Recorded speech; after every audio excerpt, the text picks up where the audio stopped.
Welcome to Zennurgy, the interactive podcast providing resources for building a better life. I am Zennurgy. I am your catalyst, your conduit, and your coach to that better life. A coach draws out hidden potential in a subject. A catalyst sparks change, and a conduit provides a connection. So I am here today to talk about concentration for every generation. And I represent one generation, the 50-something generation. And my son, Elijah McFarland, how y'all doing? He represents the younger generation, the 20-something, college age, graduated from high school, that generation. So we're gonna just be chopping it up on this topic because he picked this topic. So why did you pick this topic?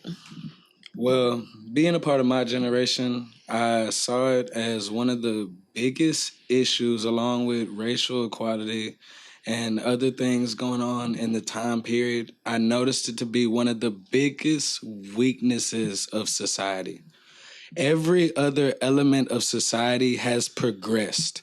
Over time, from your time period to my time period, we notice advancements in technology, communication, education, and so many different elements of society. And then we look at concentration. I mean, the simple ability to do it is just lacking, and it continues to lack as the generations continue. So what I notice is that as we progress in every other element of society, we fall short in that one, and that's why I wanted to talk about it. I noticed that as an individual in society, in my generation, concentration was, I have to say, one of the most useful and powerful, but also most difficult tools that I had to understand. When I understood that tool, it became one of the most powerful advantages for me, and it pushed me forward among a lot of my peers. I know that with success, there comes lessons. And one of the major lessons that I learned is that concentration is not just a building block, but literally a vital pillar of success. You cannot reach success without having strict control of your concentration. So that is why I feel it's important to talk about it. I know that I have been in so many different situations in my life. I've been in great positions where I was making great income, some that people would dream of. And I would have been considered rich. And then I've been in situations where I was homeless, hungry, lost, and I had no idea of how to fix it. And there was no one there to help me fix it. And I understood the only thing that made me change my situation from one to the other was concentrating on changing it. I could not just hope for the moment and then go to sleep tomorrow and, just pray that it would change. I had to concentrate day in, day out, hour in, hour out, concentrate. But the way that it works, the way that I found it worked, is actually kind of backwards. People have so much trouble concentrating because they focus on exactly that. And that's not the key. The key, just like success, is actually getting away from everything that's keeping you away from it. I want to take a moment to strike out a perfect point of education. Go look up Escape to Prosperity. When I was younger, in my teens, I read that book and it changed my whole way of thinking. It taught me that in order to get to where you want to be in life, you have to break away from the things that are keeping you there. I forgot how important that was. I was so focused on success. I was so focused on money that I forgot that the things around me are the things that are keeping me from it. It's not success that's running from me. It's not money that's running from me. It's my friends that I'm keeping around me that are distracting me, that are keeping me running from success. It's my situations, my decisions, my locations. Those things that I'm choosing to place myself in are now my trap. And I chose to make it that out of my own doing. And because of that, I now bound myself to it and I could not escape. When I found that out, then I had to go back to this tool that I realized is so important, concentrate, and change that. Day in, day out, I had to change it. I had to understand that there are things I need to learn. And to figure that out, I do need to focus.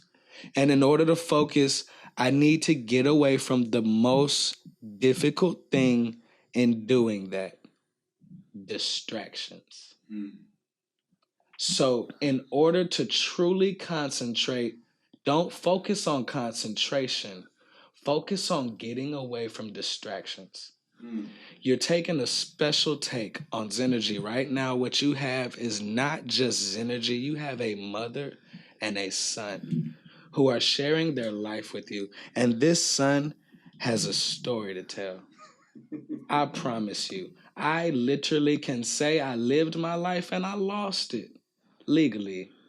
I could say that I've walked every walk of life and I know that side of the fence. There is no greener grass. It's all just grass. So I'll tell you the truth. When you learn that, you realize, I'm not going to lie, just mow the lawn. Just mow the lawn. And then you're going to notice the grass is just as good on your side as it is on the others. Just mow the lawn. Change your situation. Don't look at the grass the way it is. Change it. And then it's going to look a little bit better. You don't like the way your landscape looks? Well, learn about landscaping and change it. So I want to interject. So I wanted to go back, to some things that you said, because you are my son, my biological son. I raised you from birth, gave birth to you, and all that stuff, nursed you, all that. So when you say you were homeless, I know you're probably shocking the audience. There was a period of time when we would not have been sitting across the table from each other. Right. Because he had made certain choices, and I felt that those choices were so out of the bounds of what I could have in my house that I had to say, you need to leave. And at the time, I didn't care where he went. He had a father, who wasn't very involved. And he had lots of friends. He had lots of relatives. He had other places that he ended up being for a while. And then he burned a lot of bridges. He spent some time burning a lot of bridges with family, with friends. And eventually we came back to reconciling. And, but that was a period that he went through.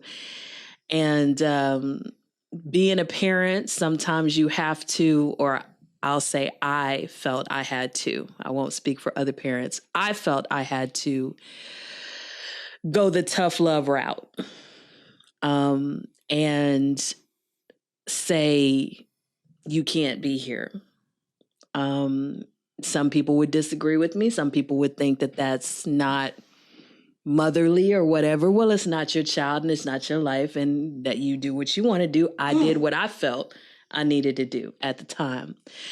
And as much as there may at times be some friction because he did go through some difficult things because I made that decision, I feel that it was part of the process of our healing because he had to learn some of the things that he did learn on his journey. And I had to learn some of the things that I learned on my journey. And then we came back together later on down the road, having both learned and grown. And so I am not, I'm never on this platform to say that I have all the answers. I don't think anybody has all the answers. I think we do the best that we can with what we have, and we make the best decisions that we can make. And we live with those decisions, so I thought it was an interesting topic that he picked, because when you are distracted, there are serious consequences to that distraction. A lot of people die because of distractions. They text and drive, or they're not paying attention to their surroundings. So concentration is key, even in just living, even in just survival. So I thought it was a very powerful topic that he picked. And he does have a story to tell. He has. I'm pretty sure at one point he may end up writing a book or becoming a motivational speaker or something to that effect. I don't know, because he has done and experienced a lot in his 25 years, but I think that going back to concentration is where you build your mindset. The Bible says, as a man thinks in his heart, so is he. It's a very interesting word. Why heart? Why not as he thinks in his mind? I think it's because the mind and the heart are absolutely connected in terms of what you think in your core. That's who you are. And the core of you is your thought process, but it's also those emotions that are guiding you. And when you are focusing on the wrong thing, when you're concentrating on the wrong thing, you're letting the wrong thing guide you, you end up in the wrong situation. So as he was saying, getting rid of those distractions. And I want to mention also reading. I was a different kind of parent. I'm an educator, and I did not let my kids watch a lot of TV. He can tell you, I did not let my kids I did not let them watch a lot of TV or play a lot of video games. Like they might have gotten 1 or 2 hours a day, right? It was about 1 or 2 hours a day that they could watch video games and they could play. They could be on the TV. I didn't even let them watch certain programs. Like they couldn't watch SpongeBob in my house. Yeah, couldn't watch it. There were certain programs that were banned. I'm like, that's too stupid. You're not watching that. That's too stupid. But I want to say this, and I'm gonna let you talk. I remember when my son did come back to the house, and I remember that I had sent him a bunch of books while he was gone, and his friends that he was staying with would watch him sit down and read a book, and they were like, "You read?" And he was like, "Yeah, I've read ever since I was a kid. My mama made me read. She made us read. We had to read. We couldn't live in our house and not read," and the fact that there are literally books at 25 that he can point out that I did not make him read, like Escape to Prosperity, which I have never read. I'm going to have to put that on my reading list now. He can point out to people, this book changed my life. This book changed my life. This book changed my life. I sowed a seed in him that one way that you inform yourself is to read. And that people used to say about Black people, if you want to keep something from them, put it in a book. Mm-hmm. And I wanted nothing to be kept from my kids in terms of I wanted them to have access to all the knowledge in the world. And I figured that all the knowledge in the world is in books. Now, some of it's in the world. We know experience in the world is powerful, but for him to be able to say that and for him to have people say to him, "Man, I've never seen anybody your age that reads like you do." I felt like that was one of the things that I did do right as a parent. So I'm going to let you talk.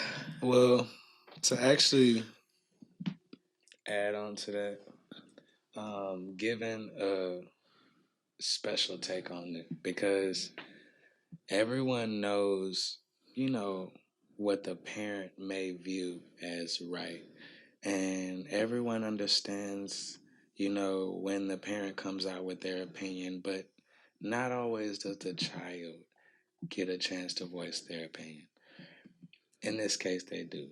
And this child is actually very grateful for his childhood. I know that there are a lot of things that I did not experience. SpongeBob, like one of them. And there were a lot of things that other kids did that I did not do.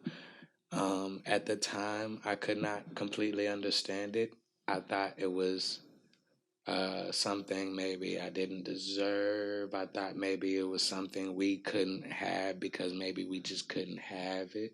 We weren't able. I didn't know what the reasons were, and I didn't have the answers. But later on, as I grew up and I learned more, I started to realize without all of these life changes, there would have never been the developments in my life that I had. There would have never been the breakthroughs that I experienced, which I cannot lie, are so much more worth any of the trial and tribulation that I have experienced.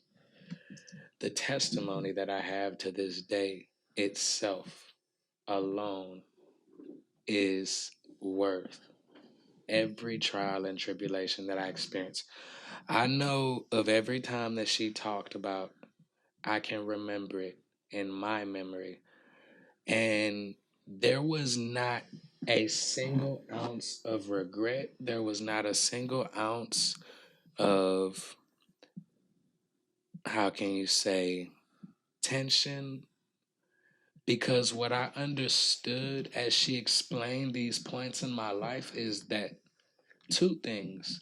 One, that those are points in the past that are no longer here.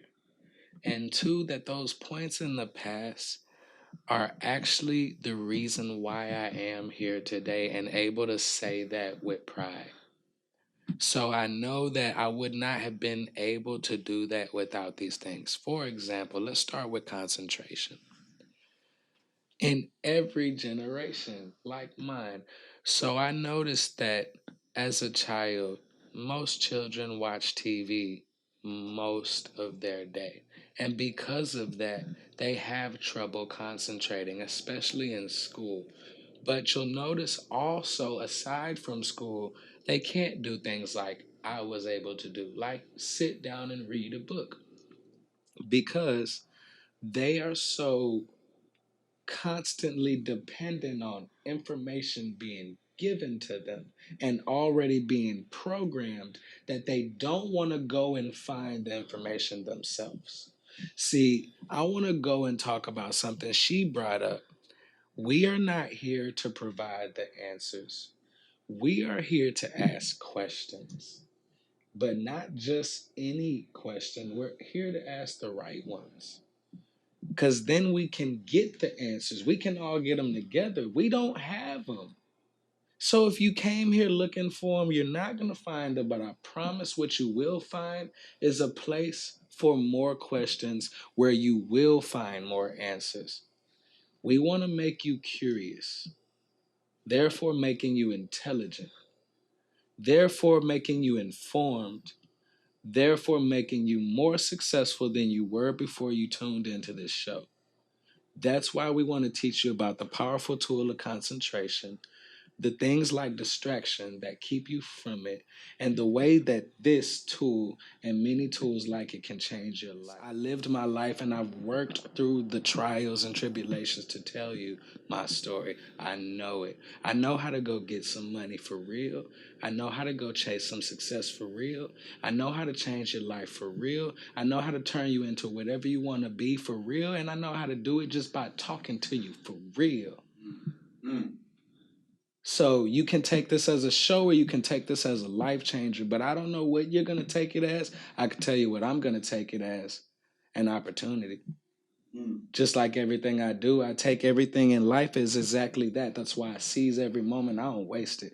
I had no idea what I was going to come and say on this camera. I cannot lie to you. I won't ever. I came in here and I spoke my truth. I don't have a single clue. Not anything was written.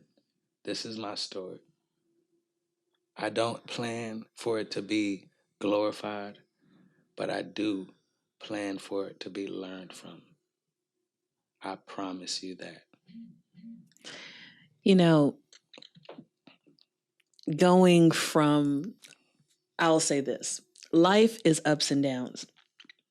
Our relationship has been ups and downs. Definitely. Our lives have been ups and downs. Everybody out there can relate to that, the peaks and the valleys, all of that. And starting over again and again and again and again, you know, even at 25, he's done it a couple of times. I've done it after my divorces. It's difficult. It's difficult. To say the least. It's difficult. But I like what he said about Zennurgy is the urge for more peace in life, but it's also about principles. And my goal setting pack that I created has journal questions. Why are there journal questions?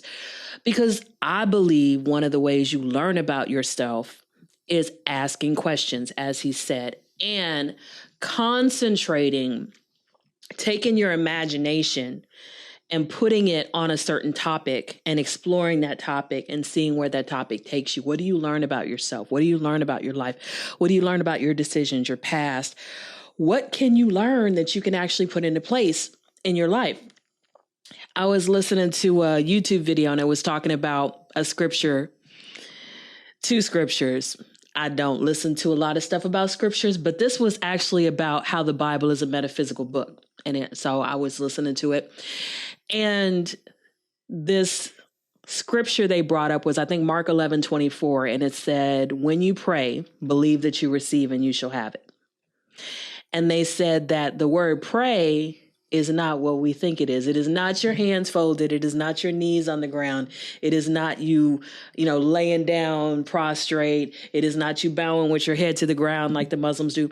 The word pray actually means to focus in the Hebrew, or to concentrate.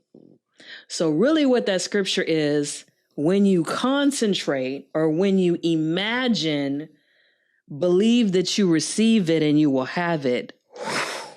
God dog. When you imagine, believe that you receive it and you shall have it. That is so powerful. When I say, I want to take a moment to actually speak on how powerful that is, because I had to use that this last time when I started over. Let me explain. Everyone knows, what it's like to struggle. I don't know if you've ever experienced a financial struggle, but you've experienced a struggle. But mine was financial. Like over a year ago, when I had came home, I had $200 and nowhere to go, no car, and still literally no idea what to do. Like literally. And what I noticed was that no one knew that.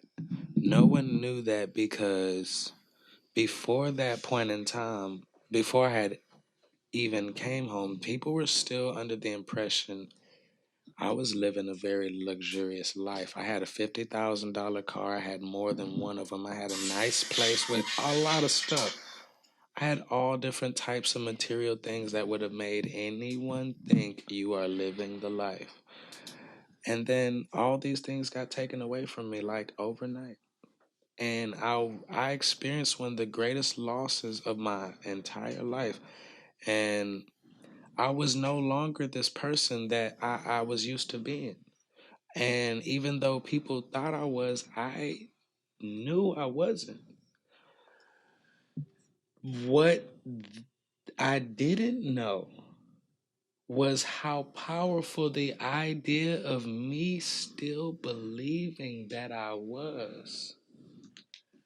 No one knew that I was applying for jobs and that I was a worker or wanted to be one. They still looked at me as a boss. So guess what? When I approached them, I didn't approach them like a worker. I approached them with a stature of a boss, the demeanor, the language of a boss. And when I did that, I noticed that they naturally submitted, and they may have been in a better situation than mine. They wouldn't have even known, because that natural focus that I had to remain in that position, no matter the fact that I was not realistically in it, realistically brought that position back to me, because I knew as long as I focus on remaining the way that I was, the way that I walked, the way that I talked, the way that I acted, the way that I thought, then why not would life eventually remain the way that it was? So I knew that no matter whether I have $200 or 200,000, I know to get back to where I want to be, I got to feel like I'm already there. So it was so many times I would walk around and I would know it's not my house, but I would walk around like it is mine, talking like it is mine, feeling like it is mine. And you know what? It is. And it's not because it is, it's because I know that I'm going to have one just like I want it. But until I get there, I got to already feel like I am. So you segued right into something that I was going to bring up. So everybody talks about the law of attraction. The law of attraction is not the only divine law that there is. There's so many out there. There's one that people don't talk about very often. It's called the law of assumption. Mm. The law of assumption says, become what you want to become in your head first, and it will actually become real to you. And you'll know that it's real and that it's just a matter of time when you stop desiring it, because you already feel you have it. Mm-hmm. Because we desire things we don't have. Mm-hmm. But there comes a point in time when you're just thankful. Mm-hmm. And you're just feeling already like it's yours, feeling like it's already reality, feeling like it's already there. Another scripture that was in this YouTube video that I was listening to, besides the, when you pray, believe you receive and you shall have it, was another one that people quote all the time. The truth shall make you free. And this is what the guy said. He said, it doesn't say reality will make you free. It says you shall know the truth and the truth will make you free. What does that mean? Truth and reality can be two different things. Now that blows people's minds, okay? Reality can be that you have $200 in your pocket, okay? The truth can be that you are capable of being a millionaire, but that doesn't match your reality. But if the truth is what you are focusing on, concentrating on, working towards, and not worrying about the reality of the $200 in your pocket, you can be made free. So there has to be a point in time when the truth becomes more important than your reality, because reality is temporary. Truth is much more indelible and much more eternal. So that's another thing, is a lot of times we get bogged down and we concentrate on the wrong things, not just the distractions, but we concentrate on temporary situations that can change any moment. And we stop looking for solutions because we're so worried and concentrated on the problem. I was listening to this guy talk about he wanted to be an owner of an auto parts store, but his problem was he didn't have any money. And he happened to talk to the right person, and the right person said, money is not the only thing that gets you stuff. Connections get you things. Your belief gets you things. So what you need to do is you need to go and do some visualizing. You need to go and do some journaling. You need to sit and believe that it's going to happen and that doors are going to open for you, and not worry about the reality if you don't have money, because money can come. And so the guy was like, okay, I'm going to go do some visualizing. I'm going to just believe that the doors are going to open for me. So he literally would sit and he would do some meditation. And he would picture himself in that auto parts store. His wife is running in. She's like, man, I'm so happy you have this. You're so happy now that you have this store. Look at all the customers that are lining up outside. Look at our daughter. She's going to have this legacy of getting this store passed down to her. And he was feeling all of this, being full of it, and began to thank God, thank the universe, thank the ancestors. I'm so thankful that doors are going to open, opportunities are going to open for me to get this auto parts store. I'm so thankful. And he was at work one day and was just talking about, one day I'm going to have an auto parts store, to just one of his friends, coworkers. And a guy was walking by and he said, what did you just say? And he was like, I was just telling them, I'm thankful that I'm going to have an auto parts store one day. And the guy said, you want an auto parts store? He was like, man, I've got like 5 different properties and this auto parts store is giving me a headache. I really need somebody to take it over. And the guy was like, really? Are you serious? He was like, yeah. Hey, let's come sign the paperwork. He was like, but I don't have any money. He was like, dude, I don't need your money. I need somebody to take it over. You can pay me out of the profits of the business. So he literally went and signed on a dotted line, got the property, and they drew up a contract of how much it was going to cost and how long he was going to pay. He got it with no money. Why did he get it with no money? Because the truth had made him free. The truth was that he didn't need money. He just needed a connection. So sometimes we have in our head a problem that isn't even a problem. Because money can solve a lot of things, but money can't solve everything. And sometimes what we need is not money. We just need to know the right person. We just need the right door to open. We just need just the right mindset when we walk into a situation. And so concentration, that man, the one who got the auto parts store, he went up and looked up the guy who told him, you don't need money. You need to get your mindset right. And he sent him a letter. He sent him an email and said, I wanted to send you a picture of my new company.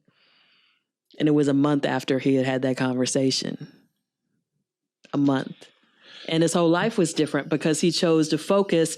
He chose to make that scripture, the truth shall make you free, a reality in his life, and focus and concentrate on the truth and not his situation, not his reality.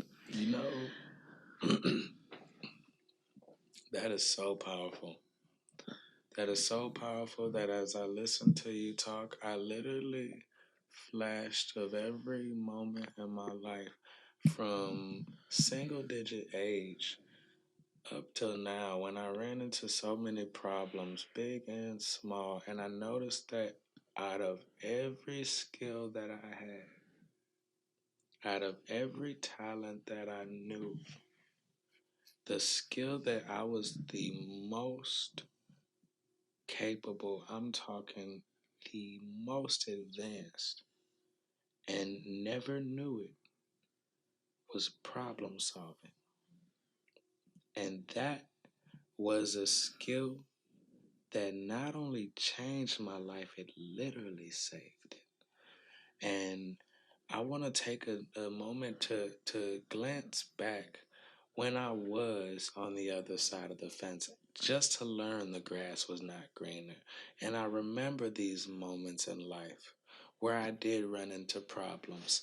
And I remember these time periods in life where I did hit rock bottom. And I remember there was a lot of burnt bridges and a lot of closed doors and nothing but cold air, and that gave me a serious problem, a whole lot of them. And honestly, the only way to get out of them was to find the solution.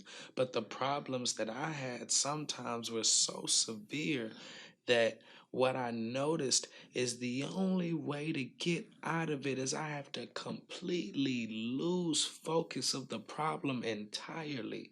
I have to completely forget that I'm even in the problem. I used to walk the streets homeless, completely forgetting that I was homeless, just walking around listening to music, happy, knowing I had a place to go, knowing I had no place to go. Why? Because I understood my reality was not my truth.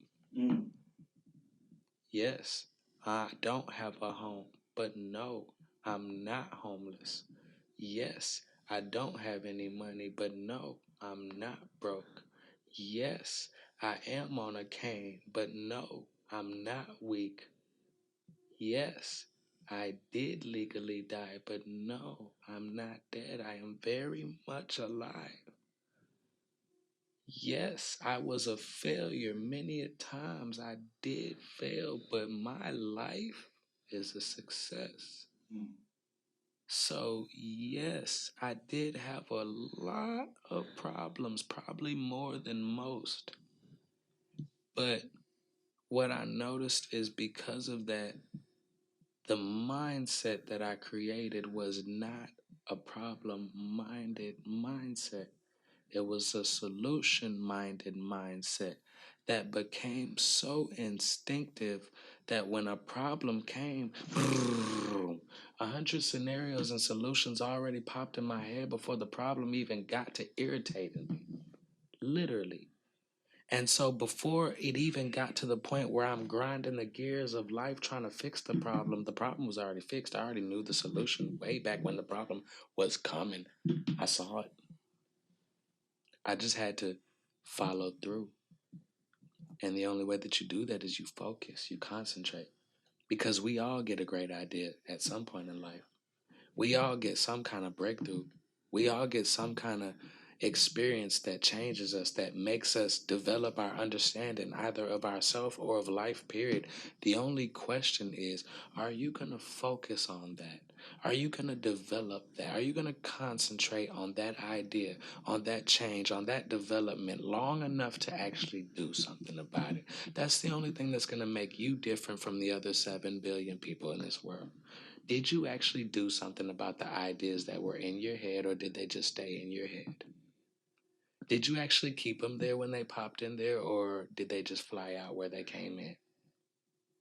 Because when my thoughts came, I concentrated on them.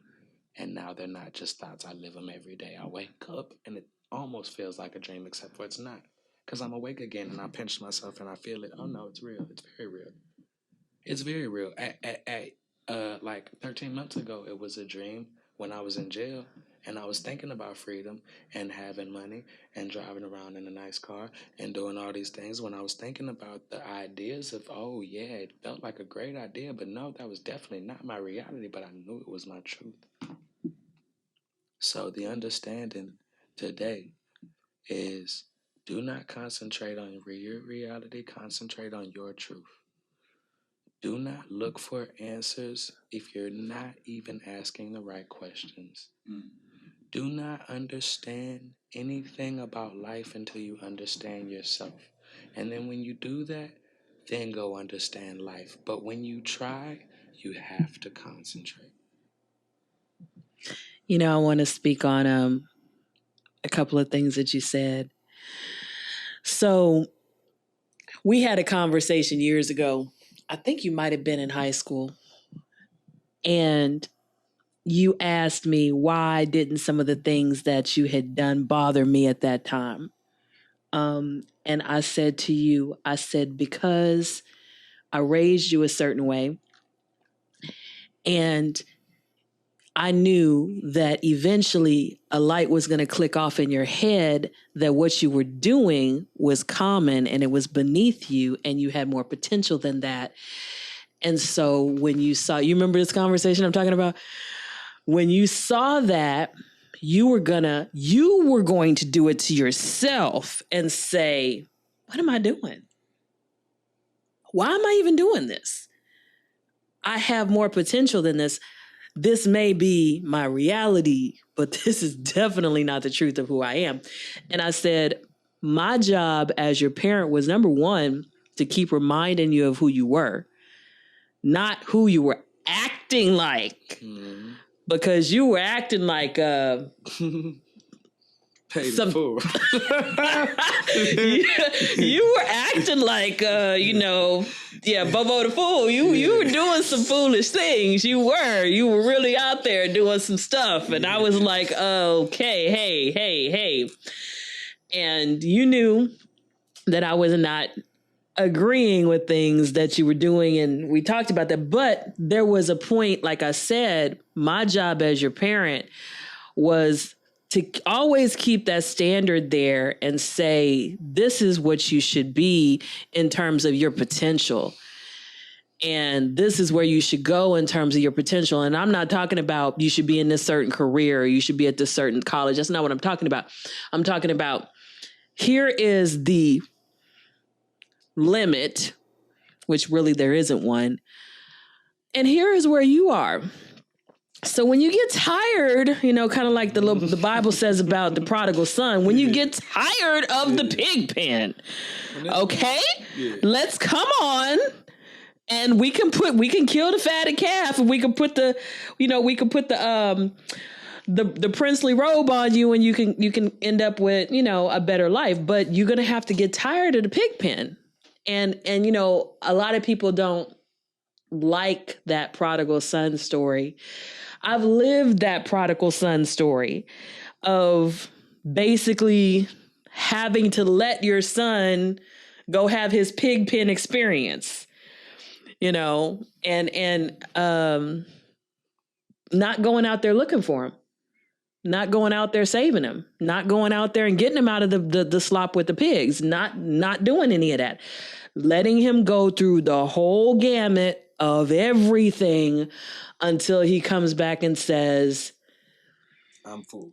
Yeah, I'm a fool. I was wrong. Don't want no more, and I'd like to take a dive now.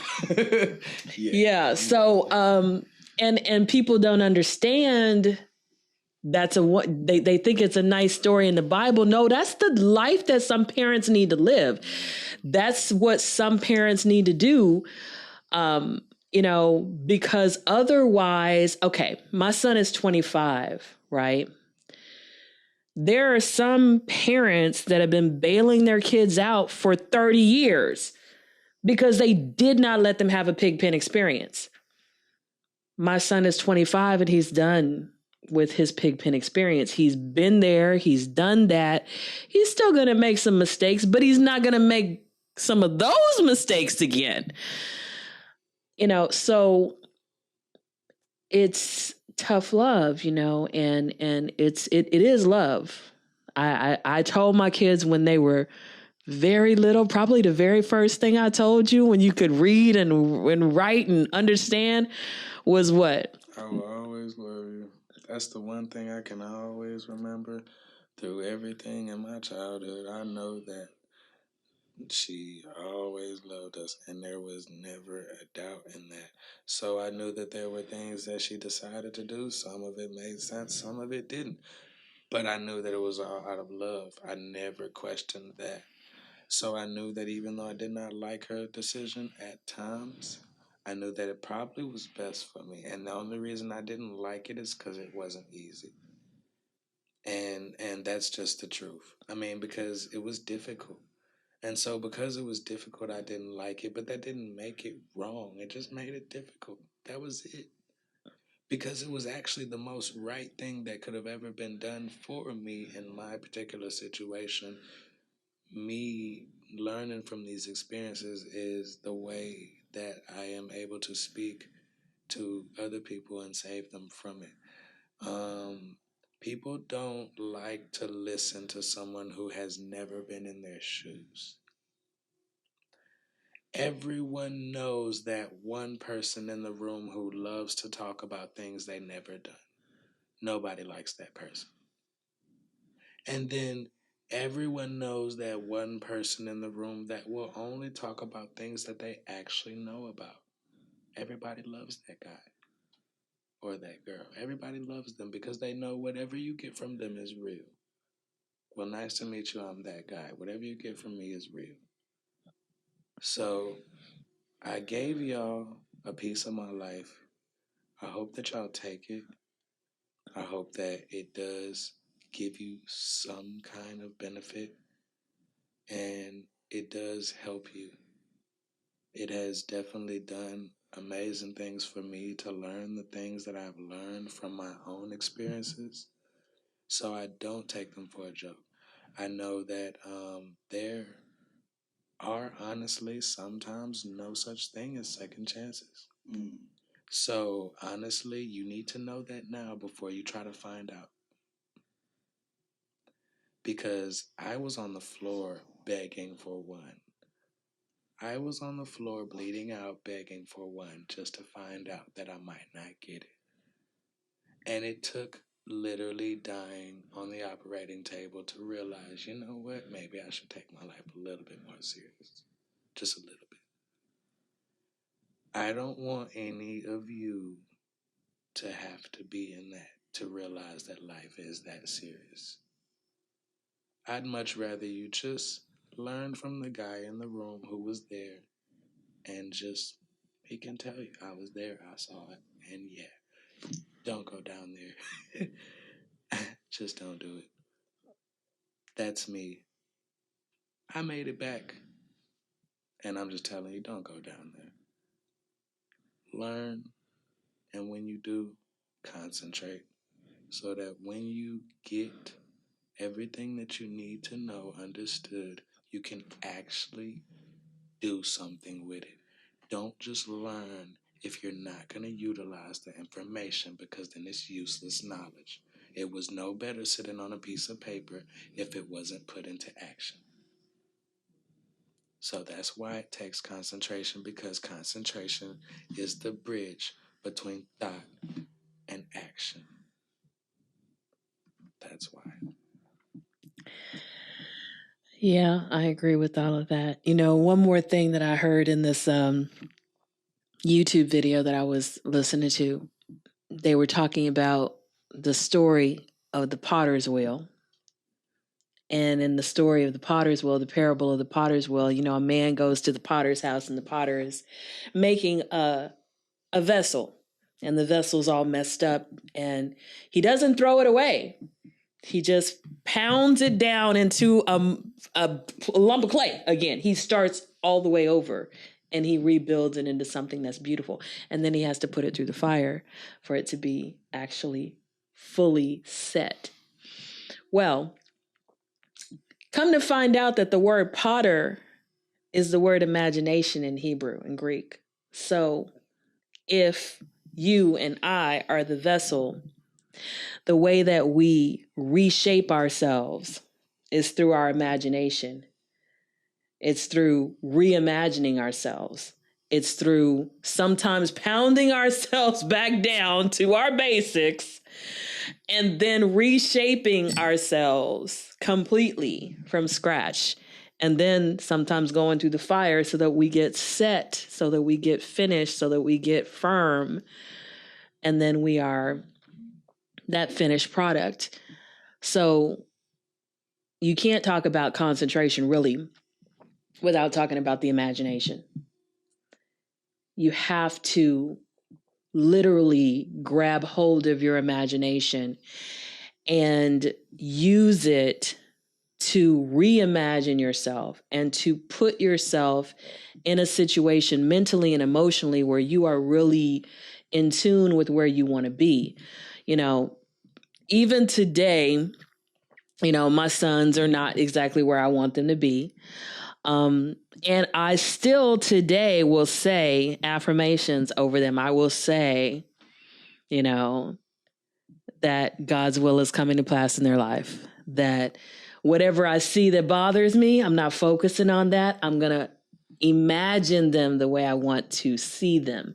So I'm just going to speak. So, you know, Facebook audience, I see this young man over here as a business person, an entrepreneur, someone who is going to train others, someone who is going to speak to others, someone who's going to lead and guide others, someone who's going to be creating all kind of projects and products, someone who is going to be in the boardroom with a suit on, or if he chooses not to have a suit with his own logo, however he wants to dress, but he's going to be saying, you go here, you go here, you go here, you go here, you do this, you do this, you do this, go back to his office, get on his phone and do whatever he needs to do. That's what I see.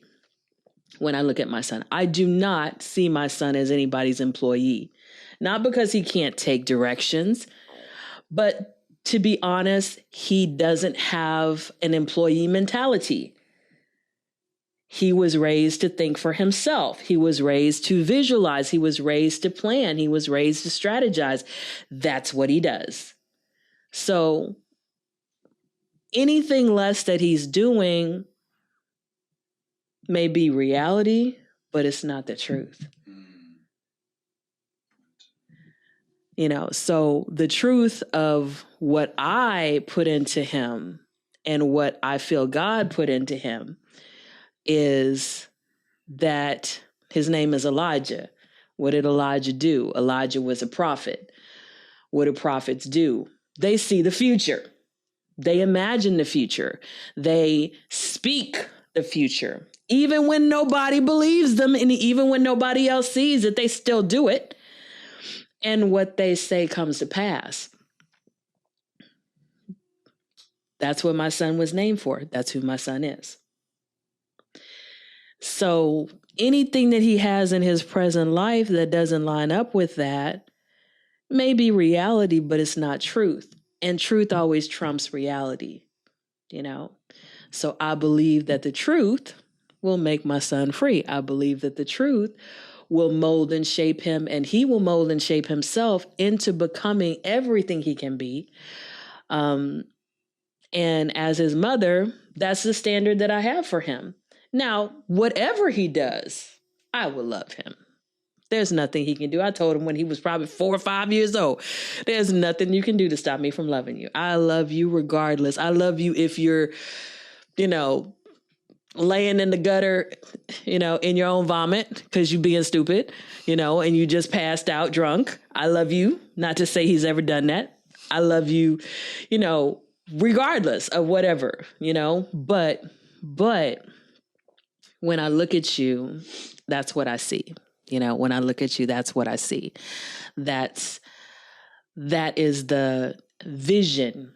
People say, write the vision and make it plain. Also, speak the vision and make it plain. Tell people, so as a parent, I feel that every parent has to have a vision for their child, and the vision is not necessarily for them to go into a certain field. It's for them to accomplish their potential and be happy. I want my son to be absolutely happy, at peace, Zennurgized, to be the full expression of himself, and to be completely happy and fulfilled in every area of life and healthy and whole and all those things, So, and when he was in the hospital and I was beside him, that was his reality. And his reality was the doctor said he could have had a colostomy bag. And I said, that's not his truth.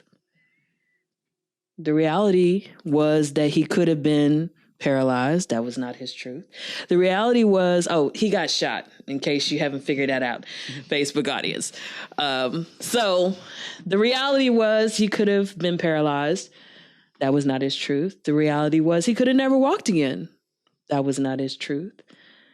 His truth was that he was going to recover. It was going to be difficult. It was going to be painful. It was going to be lonely. It was going to be hard. It was going to be something that he still deals with to this day to a certain degree because he still has scars. But his truth is also that he's an overcomer. He's a survivor, And his truth is that when he speaks about his experiences, and he did it at one of my live shows, people are changed and people are impacted. And that's also his gift. That's not a gift that I even visualize for him because I never visualized him having that particular experience. But concentration, concentrating on the future that you want for your kids and telling them, their goodness and their worth is very powerful. Even when you see them acting a fool, that you see more for them and you see better for them. And even today, I'm still encouraging him to be everything. And also to realize that growth isn't always pretty, growth isn't always pleasant. Sometimes growth is difficult and ugly, but it's worth it. And is there anything else that you wanted to say before we wrap this up about concentration or? No, I do definitely agree with that growth, there is a misconception with growth that it is always good. Sometimes it's not. Some of the hardest times in my life were actually the biggest points of growth for me. So please understand that growth is not always associated with good. Growth can sometimes be very painful, but very necessary. So that is the true literal meaning and definition behind growing pains. And it does not just happen when you are an infant. It continues through your elders and sunset on into the box. So you are going to continue growing even when your bones stop. You're going to continue growing even when your teeth fall out and your hair does too. And everything else along with it, you will grow until you can't. And then guess what? You will grow some more, just spiritually, literally. So there is never a point where you stop growing. There is never a point where it is always good. So, in understanding that and coping with it, and all of the struggles and trials and tribulations of life, understanding that they are necessary in order to experience every pleasure of life with all of its greatness, you have to know every trial of life with all of its pain. You have to. The only way you know how good your favorite food in the world is because you know just how nasty the worst thing you ever tasted is. You know just how nasty it is and how it can be. And so when you taste that delicate food, your favorite one, that taste is so pleasurable because you remember how different it is from the worst thing you ever tasted.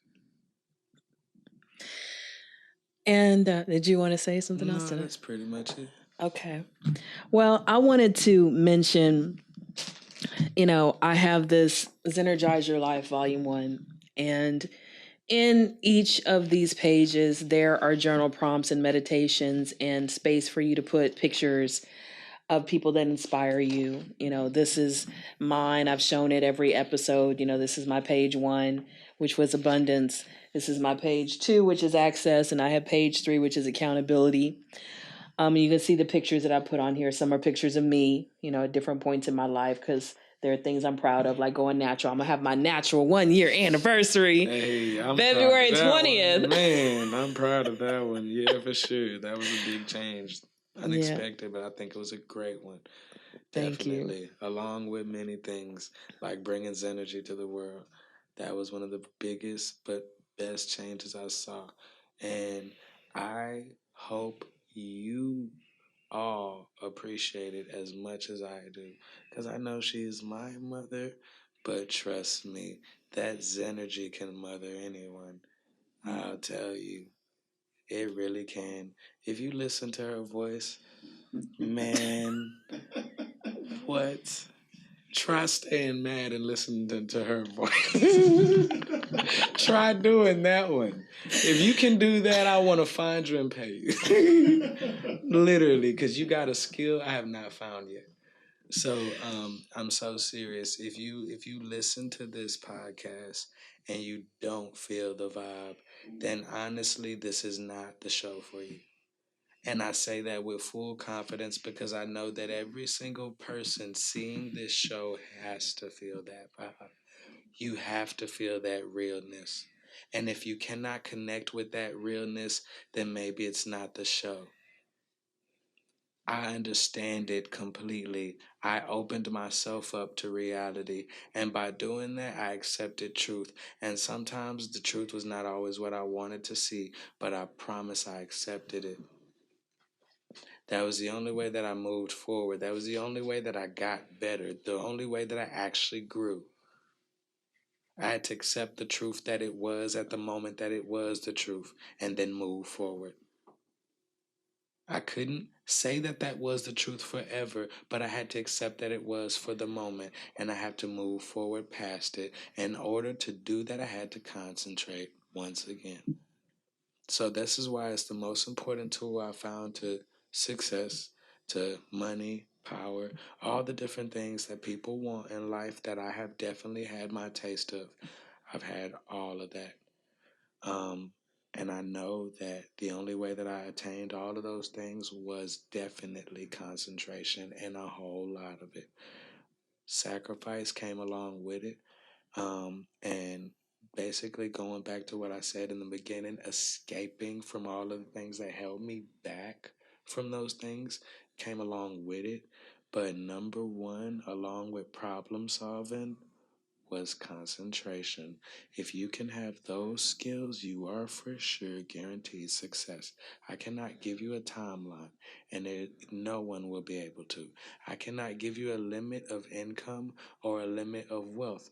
No one will be able to predict that. But what I can tell you is you will be successful.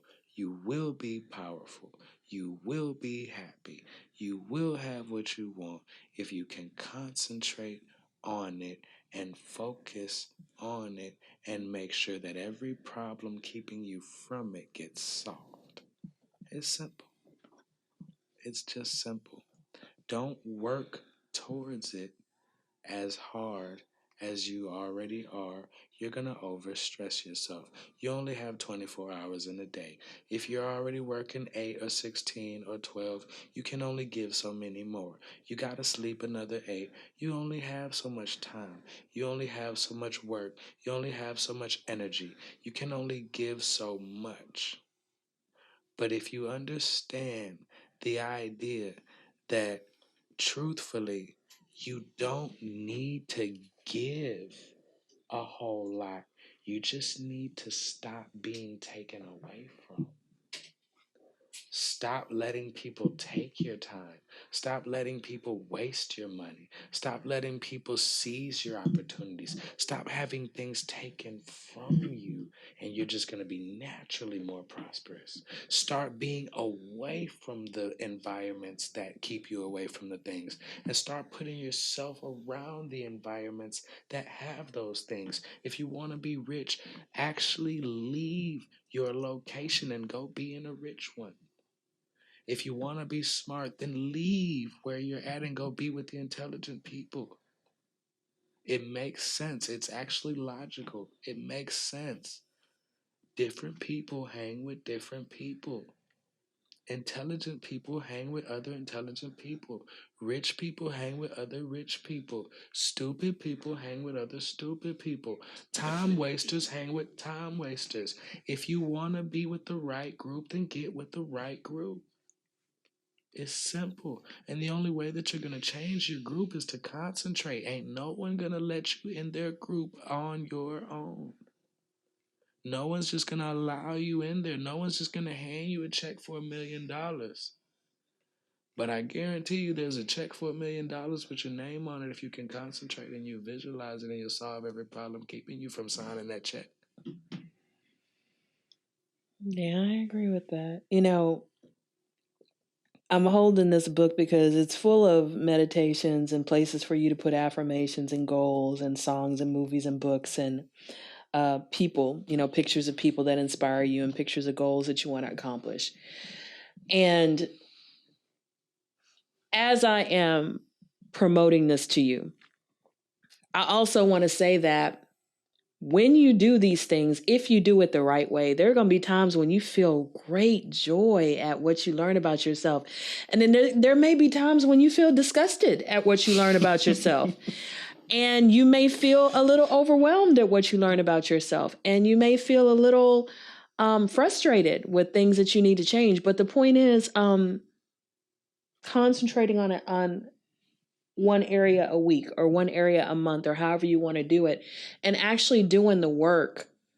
That's how you actually build a principle-based life that's moving you forward to these things, to controlling the access. We're talking about concentration, but concentration goes with access. He's been talking about distractions all episode.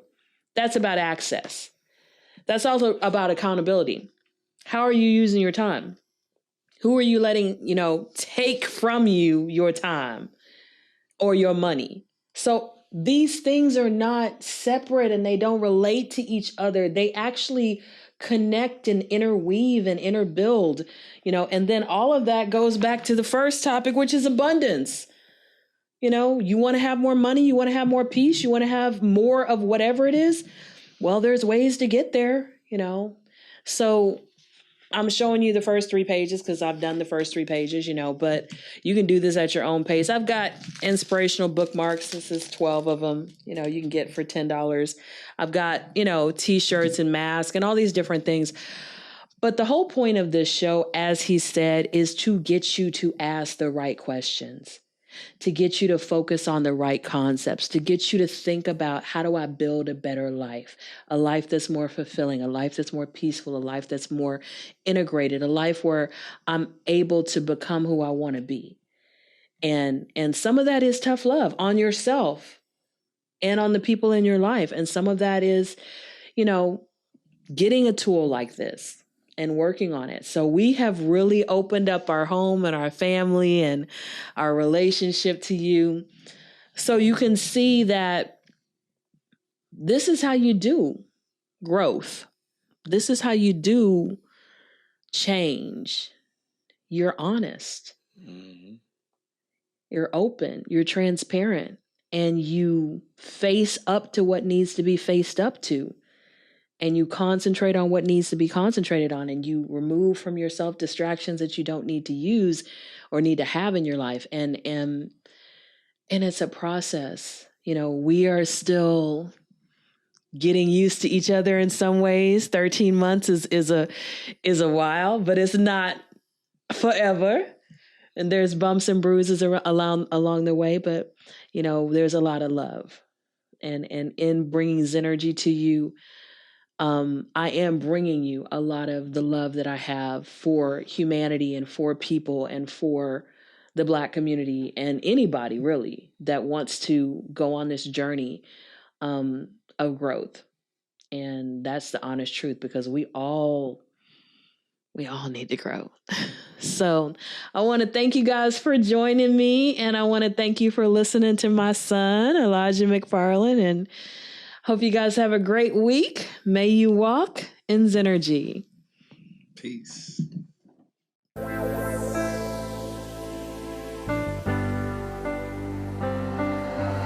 Ángel la ciencia.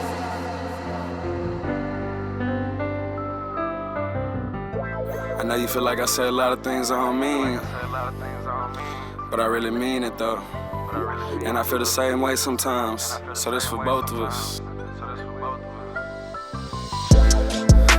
And if you tell something to me, please make sure that you mean it. And don't tell nothing to me if you ain't sure you don't mean it.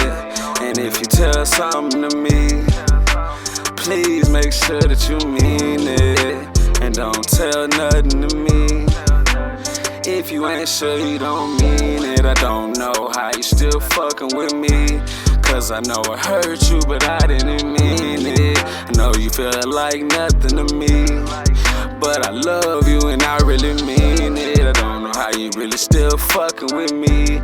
Cause I know I hurt you, but I didn't mean it. And I know that you feel like nothing to me, but I really love you and I really mean it. So if you tell something to me, please make sure that you mean it. And don't tell nothing to me if you ain't sure.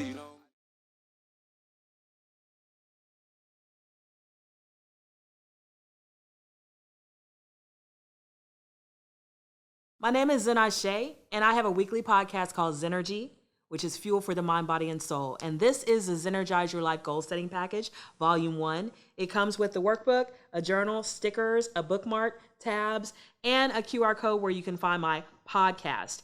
And inside this workbook, you're going to have 16 different principles. The first one, I'm going to show you mine, is abundance. You have a place to put pictures that inspire you of role models, also pictures of goals that you want to create, goals, journal prompts, meditations, affirmations, all kinds of things to help you focus on this principle to better your life. And like I said, there's 16 principles. So this is a $15 package that comes with all of these things I've shown you, $21 with shipping and handling, and you can get it at laughsandlyrics.com. So Zennurgize your life with me. Thank you.